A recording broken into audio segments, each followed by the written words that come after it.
حضرت آدم علیہ السلام تخلیق آدم علیہ السلام کا اعلان اور اللہ تعالیٰ کا فرشتوں سے مکالمہ۔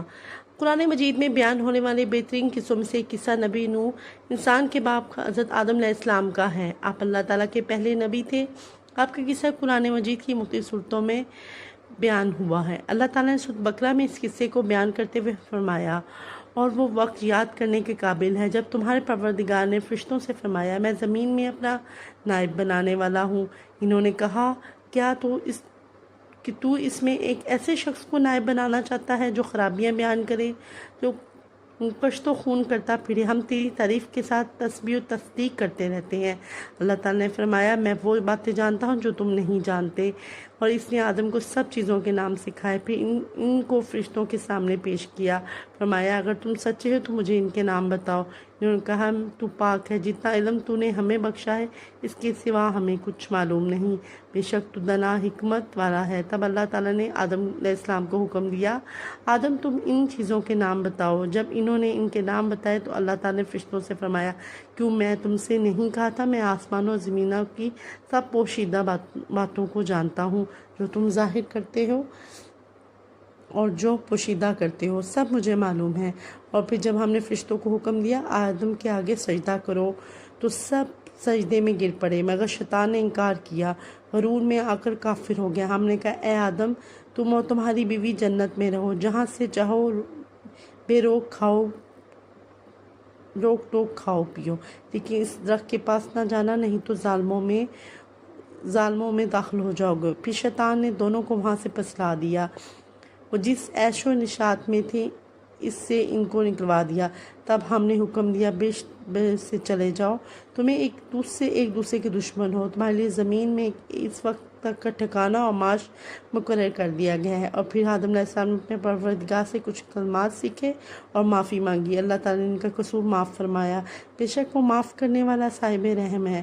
ہم نے فرمایا، تم یہاں سے اتر جاؤ، جب تمہارے پاس میری طرف سے ہدایت پہنچے تو اس کی پیروی کرنا۔ جنہوں نے میری ہدایت کی پیروی کی ان کو نہ کچھ خوف ہوگا نہ غم ہوگا، جنہوں نے اس کو قبول نہ کیا، ہماری آیتوں کو جھٹلایا، وہ دوزخ میں جانے والے ہمیشہ اسی میں رہیں گے۔ ہم صرف ان آیات کا مفہوم بیان کرتے ہیں۔ میں زمین میں خلیفہ بنانے والا ہوں، یعنی اللہ تعالیٰ نے حضرت آدم علیہ السلام اس کی اولاد کی تخلیق کا ارادہ ظاہر فرمایا، جن کی ہر نسل پہلی نسل کی جگہ لے لے گی، جیسا کہ ایک مقام پہ فرمایا، وہی ہے جس نے تم کو زمین میں خلیفہ بنایا۔ فرمایا، وہ تمہیں زمین میں خلیفہ بناتا ہے، یعنی اللہ تعالیٰ نے فرشتوں کو آدم علیہ السلام اس کی اولاد کی تخلیق کی خبر دی، جس طرح کسی عظیم کام کو وجود میں لانے سے پہلے خبر دی جاتی ہے۔ فرشتے آدم علیہ السلام کی تخلیق کے بارے میں مزید معلومات ان کی حکمت کے جاننے کے بارے میں خواہشمند تھے۔ انہوں نے عرض کیا، کیا تو اس ایسے شخص کو نائب بنانا چاہتا ہے جو خرابیاں کرے؟ اس سوال کا مقصد تو اللہ تعالیٰ پر اعتراض کرنا تھا، نہ بنی آدم کے مقام و مرتبہ کا انکار مقصود تھا، اور نہ انہیں انسانوں سے حسد تھا۔ حالانکہ بعضوں کو غلط فہمی ہوئی کہ بلکہ اس سوال کا مقصد میزا اس کی حکمت معلوم کرنا، مزید معلومات حاصل کرنا تھا۔ فرشتوں کو معلوم تھا یہ صورتحال پیش آنے والی، کیونکہ حضرت آدم سے پہلے زمین میں آباد ہونے والی مخلوقات مثلا جنات کے حالات دیکھے تھے۔ حضرت عبداللہ بن عباس رضی اللہ عنہ سے روایت ہے کہ جن آدم علیہ السلام سے تقریباً 2000 سال پہلے زمین پر آباد تھے، انہوں نے قتل و غارت کی تو اللہ تعالیٰ نے فرشتوں کا لشکر بھیجا، انہوں نے ان فسادی جنوں کو سمندروں کے دور دراز جزیروں کی طرف دھکیل دیا۔ اس تجربے کے پیش نظر انہوں نے، ہم تیری تسبیح پاکیزگی بیان کرتے ہیں، اس کا مطلب یہ ہے کہ ہم تیری ہی عبادت کرتے ہیں، ہم سے کوئی تیری نافرمانی نہیں کرتا۔ اگر انسانوں کی تخلیق کا مقصد یہ ہے وہ تیری عبادت کریں تو ہم موجود ہیں، جو دن رات کسی کوتاہی یا اقتحاط کے بغیر تیری عبادت میں مشغول رہتے ہیں۔ اللہ تعالیٰ فرمایا، جو کچھ میں جانتا ہوں تم نہیں جانتے، یعنی مجھے ان تخلیق کی وہ حکمت معلوم ہے جو تم نہیں جانتے، یعنی ان میں نبی، رسول، صدیق، شہداء اور نیک لوگ پیدا ہوں گے۔ حضرت آدم علیہ السلام کے فرشتوں پر علمی برتری۔ اس کے بعد اللہ تعالیٰ نے فرشتوں پر حضرت آدم علیہ السلام کی علمی فوقیت پر واضح فرمائی اور آدم کو تمام نام سکھا دیے۔ حضرت عبداللہ بن عباس رضی اللہ عنہ سے روایت ہے کہ اس سے مراد ہے ان چیزوں کے نام ہیں جن سے لوگ ان چیزوں کو پہچانتے ہیں، ایک دوسرے کو اپنی بات سمجھاتے ہیں، یعنی وہ چھوٹی بڑی اشیاء جن سے روزمرہ زندگی میں واسطہ پڑتا ہے، مثلا انسان، حیوان، زمین، میدان، سمندر، پہاڑ اونٹ گدھا وغیرہ۔ حضرت ابن عباس رضی اللہ عنہ نے فرمایا اللہ انہیں رکابی ہڈیاں کا نام بھی سکھایا، ہر جانور، ہر پرندے، ہر چیز کا نام۔ حضرت سعد بن اور دیگر علماء بھی یہی فرمایا ہے۔ حضرت ربی رضی اللہ عنہ نے فرمایا اللہ تعالیٰ نے فرشتوں کے نام سکھائے۔ عبداللہ بن زید رضی اللہ عنہ نے فرمایا ان کی اولاد کے نام سکھائے۔ زیادہ صحیح رائے ہے کہ انہیں چھوٹی بڑی اشیاء ان کی فعال حرکات کے نام سکھائے گئے، جیسے کہ ابن عباس رضی اللہ عنہ کی قول سے معلوم ہوتا ہے۔ حضرت انس بن مالک رضی اللہ عنہ سے روایت ہے کہ حضور کرم صلی اللہ علیہ وسلم قیامت کے دن مومن کو جمع ہو کے کہیں گے اگر ہم میں سے کسی سے اللہ کے سامنے سفارش کروائیں اس مشکل مرحلہ سے نجات مل جائے، چاہتے آدم علیہ السلام کی خدمت میں ہو کر عرض کریں گے آپ انسانوں کے جد مجد ہیں، آپ اللہ تعالیٰ اپنے ہاتھوں سے پیدا فرمایا، آپ فرشتوں سے آپ نے آپ کو سجدہ کیا، آپ تمام اشیاء کے نام سکھائے، اپنے رب کے سامنے ہماری سفارش کیجیے تاکہ ہمیں اس مرحلے سے نجات نصیب ہو۔ حضور اکرم صلی اللہ تعالیٰ کا فرمان بھی ان چیزوں کو فرشتوں کے سامنے پیش کیا، فرمایا اگر تم سچے ہو تو ان چیزوں کے نام بتاؤ۔ حضرت حسن بصری رضی اللہ عنہ بیان کرتے ہیں جب اللہ تعالیٰ نے حضرت آدم علیہ السلام کی تخلیق کا ارادہ فرمایا تو فرشتوں سے کہا اللہ تعالیٰ جو بھی مخلوق پیدا فرمائے گا ہمارے پاس اس سے زیادہ علم ہوگا، چاہے کہ ان کا امتحان لیا گیا۔ اسی اللہ تعالیٰ نے فرمایا اگر تم سچے ہو۔ اللہ تعالیٰ کا فرمان، فرشتوں نے کہا اے اللہ تعالیٰ تیری ذات پاک ہے، ہمیں تو صرف اتنا علم ہے جتنا تو نے ہمیں سکھایا، تو ہی پورے علم و حکمت والا ہے۔ اس کا مطلب یہ ہے کہ اے اللہ پاک تو پاک ہے، کوئی بھی تجھ سے علم حاصل نہیں کر سوائے اس کے جو تو نے سکھایا، جیسا کہ دوسرے مقام پر ارشاد اس کے علم سے کچھ حاصل نہیں کر سکتے مگر وہ جو خود دینا چاہے۔ اس سے درجہ ذیل فہم الہی سے معلوم ہوتا ہے کہ ظاہر پوشیدہ امور کا علم اللہ تعالیٰ کو ہے۔ اللہ تعالیٰ نے آدم علیہ السلام کو حکم دیا اگر تم ان چیزوں کے نام بتاؤ۔ جب انہوں نے آدم کو ان کے نام بتائے تو اللہ تعالیٰ نے فرشتوں سے فرمایا کیوں میں نے تم سے نہیں کہا تھا میں آسمان و زمین کی سب پوشیدہ باتوں کو جانتا ہوں، جو تم ظاہر کرتے ہو جو پوشیدہ کرتے ہو سب معلوم ہے۔ ایک قول کے مطابق میں جانتا ہوں جو تم ظاہر کرتے ہو، فرشتوں کا کہنا ہے۔ اس سے مراد ابلیس کا اپنے دل میں تکبر کا جذبہ رکھنا آدم علیہ السلام سے افضل ہونے کا خیال ہے۔ سعید بن کی بھی یہی رائے ہے۔ دوسرا قول یہ ہے کہ فرشتوں کی اس خیال کی تردید مراد اللہ تعالیٰ کوئی ایسی مخلوق پیدا فرمائے گا جو ہم فرشتوں سے زیادہ علم والی اور زیادہ معزز ہوگی۔ تخلیق آدم و حوا اور فرشتوں کا سجدہ۔ اللہ تعالیٰ حسائیوں کے عقیدہ اہل بیت کی رد کے ساتھ آدم علیہ السلام کی تخلیق کی وضاحت بیان کرتے ہیں۔ عیسیٰ کا حال اللہ کے نزدیک آدم سا ہے، اس نے پہلے مٹی سے ان کا قالب بنایا پھر فرمایا انسان ہو جاؤ، انسان ہو گئے۔ اسی طرح اللہ تعالیٰ نے سورۃ حجر میں آدم علیہ السلام جنوں کی تخلیق کا ذکر فرمایا۔ نیز ابلیس کے سجدے سے انکار پر اس پر لعنت کی، ابلیس لعنتی قرار پائے پر نبی آدم کی دشمنی کا اعلان کر دیا۔ اللہ تعالیٰ سے تا قیامت اس کی مہلت طلب کی۔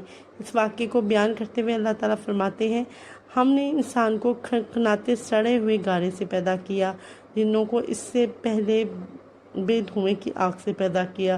جب تم پروردگار سے فرشتوں فرمایا کہ میں کھنکھناتے سڑے ہوئے گارے سے ایک بشر بنانے والا ہوں، تو جب بھی اس صورت انسانیت میں درست کر لوں میں اپنی بے حیا یعنی روح پھونک دوں تو اس کے آگے سجدے میں گر پڑنا۔ تو فرشتے سب کے سب سجدے میں گر پڑے مگر ابلیس سے سجدہ کرنے والوں کے سامنے انکار کر دیا۔ اللہ تعالیٰ نے فرمایا ابلیس تجھے کیا ہو گیا، تو سجدہ کرنے والوں میں شامل نہ ہوا؟ تو اس نے کہا میں ایسا نہیں ہوں، انسان کو جسے تو نے کھنکھناتے سڑے ہوئے گارے سے بنایا ہے سجدہ کروں؟ اللہ تعالیٰ نے فرمایا یہاں سے نکل جا مردود، تجھ پر قیامت کے دن تک لعنت برسے گی۔ اس نے کہا پروردگار مجھے اس دن تک کی مہلت دیں جب لوگوں نے مرنے کے بعد زندہ کیسے کیے جائیں گے۔ فرمایا تجھے مہلت دی جاتی یا وقت مقرر قیامت کے دن تک۔ اس نے کہا پروردگار جیسا تو نے مجھے راستہ الگ کیا ہے میں بھی زمین کے لوگوں کے لیے گناہوں کا راستہ کر دکھاؤں گا، سب کو بہکاؤں گا، ہاں ان میں سے جو تیرے مخلص بندے ہیں ان پر قابو پانا مشکل ہے۔ اللہ تعالیٰ نے فرمایا مجھ تک پہنچنے کا یہی سیدھا راستہ ہے جو میرے مخلص بندے ہیں، ان پر تجھے کچھ قدرت حاصل نہیں ہوگی، ان کو گناہوں میں ڈال سکے گا، ہاں گمراہوں میں سے جو تیرے پیچھے چل پڑے ان سب کو وعدے کی جگہ جہنم ہے، ان کے 7 دروازے ہر ایک دروازے کی ان میں سے جماعتیں تقسیم کر دی گئی ہیں۔ جب تمہارے پروردگار نے فرشتوں سے کہا میں مٹی سے انسان بنانے والا ہوں، اس کو درست کر لوں تو اس میں اپنی روح پھونک دوں، تو اس کے آگے سجدے میں گر جانا۔ اور شیطان تمام فرشتوں نے سجدہ کیا مگر شیطان اکڑ گیا اور کافروں میں ہو گیا۔ اللہ تعالیٰ نے فرمایا، اے ابلیس، جس شخص کو تو نے اپنے ہاتھوں سے بنایا اس کے آگے سجدہ کرنے سے تجھے کس چیز نے منع کیا؟ تو کیا تو غرور میں آ گیا یا اونچے درجے والوں میں سے تھا؟ بولا کہ میں اس سے بہتر ہوں، تو نے مجھے آگ سے پیدا کی، اسے مٹی سے بنایا ہے۔ تخلیق آدم علیہ السلام کی حدیث کی روشنی میں حضرت ابو موسیٰ رضی اللہ عنہ سے روایت ہے، نبی کریم صلی اللہ علیہ وسلم نے فرمایا، اللہ تعالیٰ نے آدم علیہ السلام کو تمام زمین سے جمع کی گئی مٹی بھر خاک سے پیدا فرمایا۔ آدم علیہ السلام کی اولاد بھی اس طرح کی مٹی کے مطابق پیدا ہوئی، اسی طرح سفید فام بھی، سرخ بھی، سیاہ فام بھی، ان کے درمیانی رنگوں کے اسی طرح کے نیک اور بد اور نرم سخت طبیعت، درمیانی طبیعت والے۔ اللہ تعالیٰ نے حضرت آدم علیہ السلام کو اپنے ہاتھ سے پیدا فرمایا تاکہ ابلیس آپ صلی اللہ علیہ وسلم سے بڑائی کا وعدہ نہ کرے، چنانچہ آپ کو انسانی صورت میں پیدا فرمایا۔ اب جمعے کے دن جس مقدار میں 40 سال تک تھی مٹی کے بنے میں ایک جسم کی صورت میں پڑے رہے، فرشتے پاس گزرتے تھے تو اس جسم کو دیکھ کے ڈر جاتے تھے۔ ابلیس سب سے زیادہ خوف زدہ تھا، ہر گزرے وقت اسے ضرب لگاتا، جسم سے اس طرح آواز آتی جیسے مٹی کے بنے ہوئے برتن سے کوئی چیز ٹکرانے کی آواز آتی۔ اس لیے وہ جب وہ کہتا ٹکری کی طرح بجنے والی مٹی ہے تو کہتا تجھے کسی خاص مقصد سے پیدا کیا گیا ہے۔ وہ اس خاکی بدن میں منہ کی طرف داخل ہوا اور دوسری طرف نکل گیا۔ اس نے فرشتوں سے کہا، اس سے مت ڈرو، تمہارا رب اس سے مت ہے، لیکن یہ تو کھوکھلا ہے، اگر مجھے اس پر قابو دیا تو میں اسے ضرور تباہ کر دوں گا۔ جب وقت آیا اللہ تعالیٰ نے اس جسم میں روح ڈالنے کا ارادہ فرمایا تو فرشتوں نے ارشاد فرمایا، جب میں اس پہ روح ڈال دوں تو سجدہ کرنا۔ جب روح ڈال دی گئی تو اس کی سر کی طرف داخل ہوئی، تجی آدم علیہ السلام کو چھینک آ گئی۔ فرشتوں نے کہا، کہیے الحمدللہ، سب تعریفیں اللہ کے لیے ہیں۔ انہوں نے فرمایا، الحمدللہ، تیرے رب نے تجھ پر رحمت فرمائی۔ جب روح آنکھوں میں داخل ہوئی تو آپ صلی اللہ علیہ وسلم کے جنت کے پھل نظر آئے۔ جب روح پیٹ میں داخل ہوئی تو آپ کو کھانے کی خواہش پیدا ہوئی، آپ جلدی سے جنت کے پھل کی طرف لپکے، جبکہ ان کی روحیں آپ کی ٹانگوں میں داخل نہیں ہوئی۔ اسے اللہ تعالیٰ نے فرمایا، انسان تو جلد بازی کا بنا ہوا ہے، یعنی جلد بازی اس کی فطرت میں شامل ہے۔ حضرت انس رضی اللہ عنہ سے روایت ہے کہ نبی کریم صلی اللہ علیہ وسلم نے فرمایا، جب اللہ تعالیٰ نے حضرت آدم علیہ السلام کو پیدا فرمایا، جب تک چاہا انہیں بلا روح جسم کی حالت میں پڑا رہنے دیا۔ ابلیس آپ کے گرد چکر لگاتا، جب اس نے دیکھا یہ جسم کھوکھلا ہے، اسے معلوم ہو گیا یہ کیسی مخلوق ہے جو اپنے آپ پہ قابو نہ رکھ سکے گی۔ حضرت انس بن مالک رضی اللہ عنہ سے روایت ہے کہ حضرت آدم علیہ السلام کی روح ڈالی گئی تو روح سر تک پہنچی، آپ کو چھینک آ گئی۔ حضرت ابو ہریرہ رضی اللہ عنہ سے روایت ہے کہ اللہ تعالیٰ نے حضرت آدم کو پیدا کیا، ان کا قد 60 ہاتھ تھا، پھر فرمایا، جا کر ان فرشتوں کی جماعت کو سلام کہیے گا، سنیے گا وہ کیا جواب دیتے ہیں، تیرا اور تیری اولاد کا یہی اسلام۔ آدم علیہ السلام نے کہا، السلام علیکم۔ فرشتوں نے کہا، السلام علیکم ورحمۃ اللہ وبرکاتہ، یعنی جواب میں رحمۃ اللہ کا اضافہ ہو گیا۔ جنت میں جو بھی داخل ہوگا وہ آدم کی صورت میں یعنی 60 ہاتھ قد کا ہوگا۔ اس کے بعد اب تک مخلوق کے آت کاٹ میں کمی ہوتی آئی ہے۔ حضرت ابو ہریرہ رضی اللہ عنہ سے روایت ہے کہ آپ صلی اللہ علیہ وسلم نے فرمایا، اس دن بہترین دن جس میں سورج طلوع ہوتا ہے وہ جمعہ کا دن ہے۔ اسی دن آدم علیہ السلام کو پیدا کیا گیا، اسی دن انہیں جنت میں داخل کیا گیا، اسی دن انہیں اس سے نکالا گیا، اسی دن قیامت قائم ہوگی۔ حضرت ابو ہریرہ رضی اللہ عنہ بیان کرتے ہیں کہ آدم علیہ السلام جمعے کے دن آخری گھڑی میں پیدا کیے گئے۔ آدم علیہ السلام کی عزت تکریم، اللہ تعالیٰ نے آدم علیہ السلام کو اپنے ہاتھ مبارک سے تخلیق فرما کر بلند مرتبہ عطا کیا، فرشتوں نے آپ کو سجدہ کیا، اسی شرف کا اظہار فرمایا، شاد باری تعالیٰ ہے۔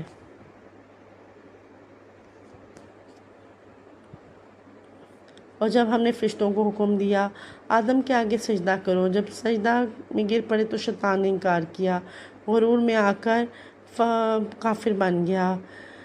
یہ اللہ تعالیٰ کی وجہ سے آدم علیہ السلام کی عزت فضائی کا بیان ہے۔ اللہ تعالیٰ نے اپنے ہاتھ سے پیدا کیا، اس میں روح ڈالی، اور تو جب اسے پورا بنا چکوں تو اپنی روح پھونک دوں، تم سب اس کے لیے سجدہ میں گر پڑنا۔ یہ 4 انداز سے عزت فضائی ہے: اپنے دست مبارک سے پیدا کرنا، اپنی روح ڈالنا، فرشتوں کو حکم دینا، انہیں سجدہ کرنا، اور چیزوں کے ناموں کی تعلیم دینا۔ یہ وجہ سے آدم علیہ السلام موسیٰ علیہ السلام سے ملا، اعلیٰ میں ایک دوسرے ملاقات کی اور آپس میں بات چیت کی۔ حضرت موسیٰ علیہ السلام نے فرمایا، آپ آدم ہیں جنہیں اللہ نے اپنے ہاتھوں سے پیدا کیا، آپ کے اندر اپنی روح ڈالی، آپ کو اپنے فرشتوں سے سجدہ کرائے، آپ کو ہر چیز کے نام سکھائے۔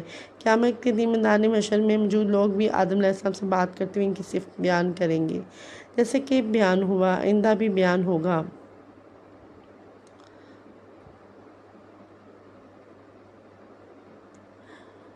ابلیس نے حسد کی وجہ سے آپ سے دشمنی رکھتے ہوئے آپ کا سجدے سے انکار کر دیا تھا، چنانچہ اللہ تعالیٰ نے اسے اپنے دربار سے نکال دیا، دھکار دیا، اس پر لعنت ڈال کر مردود شیطان بنا کر زمین پر اتار دیا۔ حضرت حوا کی پیدائش۔ لوگوں پروردگار سے ڈرو جس نے تم کو جان سے پیدا کیا نہ اور اسی کا اس کا جوڑ بنایا، پھر دونوں سے کثرت سے مرد و عورت پیدا کر ہوئے زمین میں پھیلا دیے۔ اللہ سے ڈرو جس کے نام تم حاجت برادری کا ذریعہ بنے، قطع رحمی سے بچو، کچھ شک نہیں اللہ تعالیٰ تمہیں دیکھ رہا ہے۔ اللہ ہی تو ہے جس نے ایک شخص کو پیدا کیا، اسی سے اس کا جوڑا بنایا تاکہ وہ اس سے راحت حاصل کر سکے۔ محمد بن اسحاق رحمۃ اللہ علیہ، حضرت عبداللہ بن عباس رضی اللہ عنہ کی روایت ہے کہ حضرت آدم علیہ السلام حضرت حوا آدم علیہ السلام کی بائیں طرف کی چھوٹی پستی سے پیدا کیا گیا ہے، جبکہ آپ سو رہے تھے، پستی کی جگہ گوشت سے پر کر دیا گیا۔ حضرت ابو ہریرہ رضی اللہ عنہ بیان کرتے ہیں، آپ سب نے فرمایا، عورتوں سے حسن سلوک سے کی نصیحت قبول کرو، کیونکہ وہ ٹیڑھی پستی سے پیدا کی گئی ہیں۔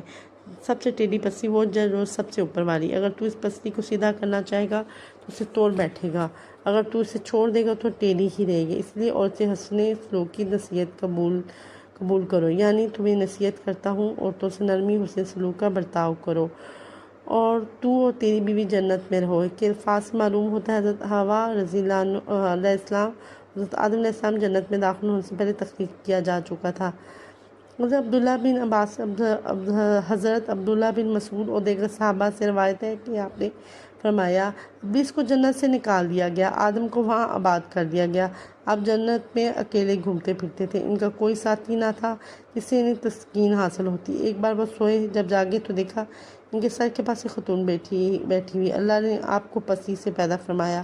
آپ سب سے فرمایا، تو کون ہے؟ انہوں نے کہا، عورت ہوں۔ فرمایا، تجھے کس لیے پیدا کیا تاکہ آپ مجھ سے تسکین حاصل کریں؟ فرشتوں نے کہا، حضرت آدم علیہ السلام علم کی وسعت معلوم کرنا چاہتے تھے، کیا آدم اس کا نام کیا؟ آپ نے فرمایا، ہوا۔ انہوں نے کہا، اس کا نام ہوا کیوں ہے؟ کیونکہ وہ ایک زندہ وجود سے پیدا کی گئی ہے۔ ابلیس کا تکبر، اس کا انجام بند۔ اللہ تعالیٰ نے فرشتوں کو آدم کو سجدہ کرنے سے حکم دیا تو ابلیس نے تکبر میں آ کے سجدے سے انکار کیا۔ پھر اس عمل کی انتہائی دلیل پیش کی گئی ہے کہ اللہ تعالیٰ نے اسے ہمیشہ کے لیے لعنتی قرار دیا۔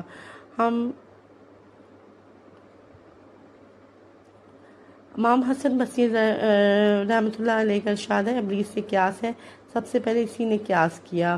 ابلیس نے کہ سورج چاند کی پوجا کا قیاس ہی سے شروع ہوئی، اس کا مطلب ہے اس نے اپنا اور آدم کا موازنہ نہ کرتے ہوئے اپنے آپ پہ نظر ڈالی تو اسے اپنی ذات آدم علیہ السلام سے افضل معلوم ہوئی، اس لیے اس نے سجدے کرنے سے روک گیا، اللہ کے تمام فرشتوں کے ساتھ اسے بھی سجدے کا حکم دیا گیا ہے۔ حضرت آدم علیہ السلام کو یہ شرف حاصل بھی تھا کہ اللہ تعالیٰ نے اپنے ہاتھ سے پیدا فرمایا، ان کی اپنی روح پھونکی گئی اور انہیں فرشتوں کو حکم دیا گیا ان کو سجدہ کریں۔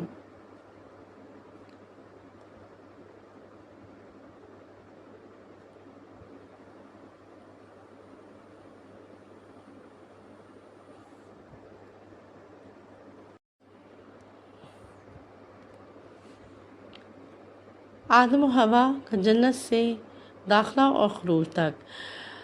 حضرت آدم علیہ السلام کو اللہ تعالیٰ نے فرمایا، جب تم اور تمہاری بیوی بشت میں رہو، سو، جہاں چاہو کھاؤ پیو اور اس درخت کے پاس نہ جاؤ ورنہ گنہگار ہو جاؤ گے۔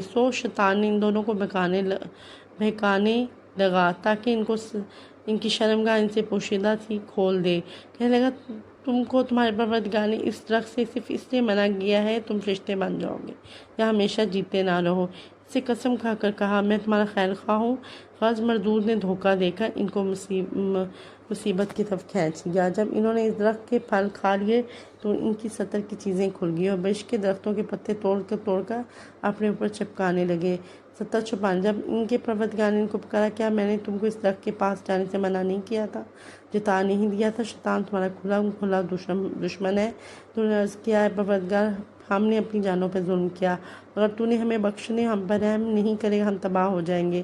اللہ تعالیٰ نے فرمایا، تم سب بشت سے اتر جاؤ اور تمہیں ایک دوسرے کے دشمن ہو، تمہارے لیے ایک خاص وقت تک زمین پر ٹھکانا اور زندگی آسمان کر دیا گیا، یعنی تم اس میں تمہارا جینا، اس میں مرنا ہوگا اور قیامت کو زندہ کر کر نکالے جاؤ گے۔ ہم نے کہا، اے آدم، تم بعض علماء کے نزدیک انگور کی بیل تھی، یہود کی رائے وہ گندم تھی اور اس کا دانہ مکھن سے نرم اور شہد سے زیادہ میٹھا تھا۔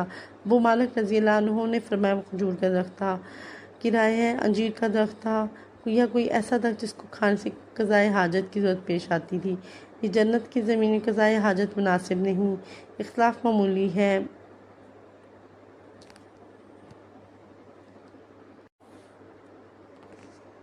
پھر اللہ تعالیٰ نے فرمایا، تم سب بشت سے اتر جاؤ، اب تم ایک دوسرے کے دشمن ہو، تمہاری خاص وقت تک زمین ٹھکانا زندگی کا آسمان کر دیا گیا ہے۔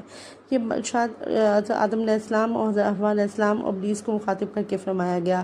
ایک قول کے مطابق سام بھی اس میں شامل تھا، انہیں حکم دیا گیا جنت سے نکل جائیں جبکہ وہ ایک دوسرے کے دشمن مخالف رہیں گے۔ اس واقعے میں سانپ کے ذکر کی تائید وہ حدیث پیش کی جاتی ہے، حضور اکرم صلی اللہ علیہ وسلم نے فرمایا، جب ان سانپوں سے ہماری جنگ شروع ہوئی تو ہم نے کبھی ان سے صلح نہیں کی، کس نے ڈر کی وجہ سے سانپ کو چھوڑ دیا، ہم میں سے نہیں۔ تم دونوں یہاں سے اکٹھے نیچے اتر جاؤ، تم میں سے بعض کے دشمن ہوں گے۔ دونوں حضرت سے مراد حضرت آدم علیہ السلام اور ابلیس تھے۔ حضرت حوا اور حضرت آدم علیہ السلام کے تابع ہو کر، سانپ شیطان کے تابع ہو کر اس حکم کے مخاطب تھا۔ علماء اکرام اس مسئلے میں اختلاف ہے کہ آدم علیہ السلام جنت میں کتنا عرصہ رہے۔ حضرت ابو ہریرہ رضی اللہ عنہ بیان کرتے ہیں کہ نبی کریم صلی اللہ علیہ وسلم نے فرمایا، آدم علیہ السلام کو جمعے کے دن پیدا کیا، اسی دن انہیں جنت میں داخل کیا گیا، اسی دن نکالا گیا۔ حدیث کا مطلب یہ لیا جائے، جس دن ان کو پیدا کیا گیا اسی دن انہیں نکالا گیا، تو یہ سمجھا جنت سے ایک دن سے مراد موجودہ دنوں جیسی مدت ہے، یعنی نتیجہ یہ ہوگا وہ دنیا کے دن جیسے ایک دن کا کچھ حصہ ٹھہرے، لیکن یہ رائے عمل نظر ہے۔ کہا جائے تو ان کی تخلیق و دن اور جنت سے کسی اور دن نکلے، یا کہا جائے ان دن سے مراد 6000 سال کی مدت ہے، یا جیسے ابن عباس رضی اللہ عنہ سے روایت ہے۔ حضرت ابن عباس رضی اللہ عنہ سے روایت ہے کہ حضرت آدم علیہ السلام کو مکہ مکرمہ طائف کے درمیان مینا نامی مقام پر اتارا گیا۔ حضرت حسن بصری رحمۃ اللہ فرماتے ہیں، آدم علیہ السلام کو ہند میں اتارا گیا، حضرت حوا علیہ السلام کو جدہ میں، ابلیس کو بصرہ سے 4 میل دور نامی جگہ میں، اور سانپ کو اصفیان میں اتارا گیا۔ جبکہ حضرت عمر رضی اللہ عنہ فرماتے ہیں، آدم علیہ السلام کو صفا پہاڑی اور حضرت حوا رضی اللہ عنہ کو مروہ پہاڑی پر اتارا گیا۔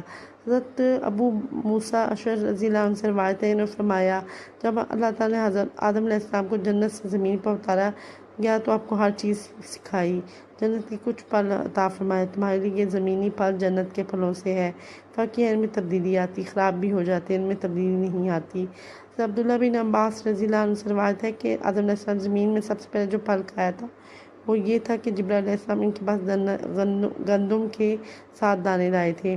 حضرت آدم علیہ السلام نے فرمایا، یہ کیا ہے؟ حضرت جبرائیل علیہ السلام نے فرمایا، اسی درخت کا پھل ہے جس سے آپ کو منع کیا گیا، آپ نے کھا لیا۔ آپ نے فرمایا، اس کا کیا کروں؟ فرمایا، اسے زمین میں بو دیجیے۔ انہوں نے بو دیے، ان میں سے ہر ایک دانے کا وزن موجودہ دور کے 1 لاکھ دانوں سے زیادہ ہے۔ وہ گائے، وقت آنے پر انہیں کاٹا،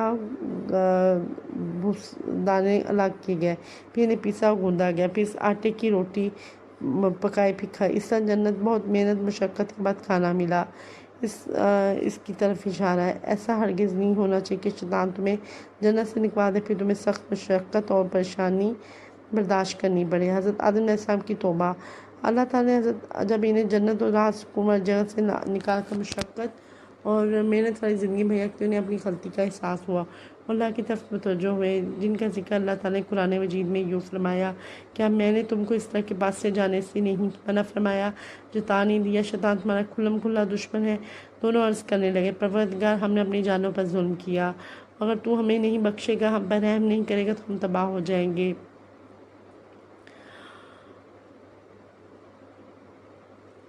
اللہ تعالیٰ حضرت آدم علیہ السلام اور حضرت حوا رضی اللہ عنہ کو اولاد عطا فرمائی۔ سورۃ النساء میں اس واقعے کو بیان کرتے ہیں، لوگ اپنے پروردگار سے ڈرو جس سے تم کو ایک جان سے پیدا کیا، اسی سے اس کا جوڑ بنائے، ان دونوں میں سے کثرت سے مرد و عورت روئے زمین پر پھیلا دیے، اس ذریعہ